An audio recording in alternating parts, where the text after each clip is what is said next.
Bonjour. Faites attention à ce que vous mettez dans la tête. Si vous voulez maigrir, faites attention à ce que vous mettez dans le ventre. Si vous voulez rester fixé sur vos objectifs, faites attention à ce que vous mettez dans la tête. Donc, cherchez vraiment à limiter l'information. On peut vivre sans s'informer. Je sais que c'est possible, c'est pas pour mon cas. On peut vivre sans s'informer. On peut vivre sans connaître les derniers ragots de telle ou telle star. Tout ça, ça dégage de l'espace pour vous, pour vos projets, pour vos objectifs. Donc, limitez les informations. Mettez-vous dans une ambiance favorable. Regardez des documentaires sur des choses intéressantes, passionnantes, sur des choses positives. Lisez les biographies de grands hommes. Mettez-vous dans une bonne ambiance. Faites attention à ce que vous mettez dans votre tête.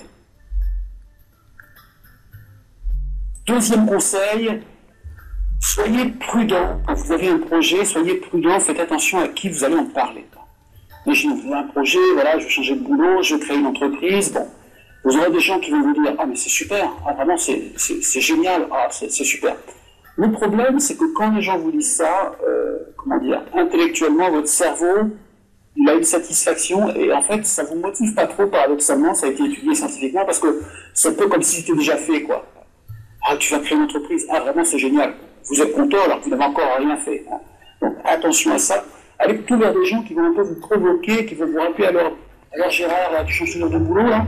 Ce sont ces gens-là qui sont utiles, hein, des sonnettes d'alarme pour vous remettre dans la ligne des objectifs, pas les gens qui disent « Oh, c'est super, vraiment génial », ou les gens qui disent « Non, non, là, tu vas pas dans le bon sens ». Donc, cherchez des gens qui sachent vous titiller pour vous remettre dans l'axe. Troisième conseil, ne commencez pas votre journée en lisant vos mails. En d'autres termes, ne soyez pas réactif.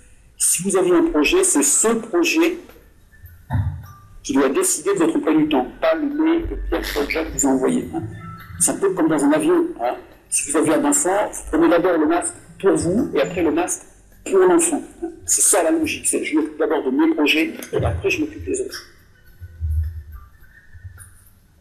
Quatrième point, c'est très important, les études ont montré que les personnes qui réussissent, ce sont les personnes qui ont un plan.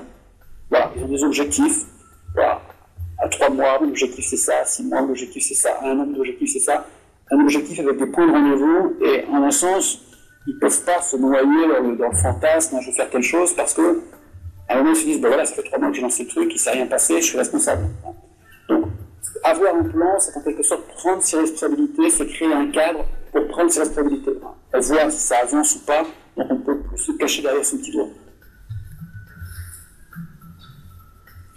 Cinquième point, l'argent. Alors, l'argent, pour beaucoup de personnes, est une motivation, hein, gagner plus, pouvoir se payer de plus belles vacances. Alors, des études ont montré que l'argent était une motivation pour des tâches basiques. Par exemple, si vous placez des cailloux, je vous dis voilà, plus vous placez de cailloux, plus vous gagnez de l'argent, ça marche. Par contre, pour des tâches intellectuelles, à un moment, l'argent n'est plus un élément de motivation. Ça, c'est important, par exemple, pour les managers, pour les cadres, qui doivent gérer des équipes. En fait, l'argent ne doit plus être un problème. C'est-à-dire qu'à un moment, on peut considérer qu'on paye bien les gens, on les paye même très bien, pour qu'ils n'aient plus à penser à l'argent, et pour qu'ils puissent vraiment se concentrer sur le cœur de leur métier. Et qu'en fait, la motivation, elle va venir de la satisfaction du travail bien fait, de l'idée qu'on a créé quelque chose, qu'on a lancé une tendance, le fait d'être reconnu par ses pairs. Donc ça, c'est important. Si votre motivation est l'argent, je vous comprends, mais raisonnez plutôt en vous disant quelle est la valeur ajoutée que je peux apporter autour de moi. Donc l'idée, c'est de se dire, je veux créer de la valeur, je veux créer des services, je veux créer de la valeur ajoutée, et à un moment, l'argent nous reviendra. C'est plus ça la logique. Voilà, merci d'avoir regardé cette vidéo. Bon, la motivation est un très vaste sujet, mais j'espère vous avoir donné quelques pistes. Il me reste à vous souhaiter bonne chance pour la suite, et surtout, restez motivés. À bientôt, merci.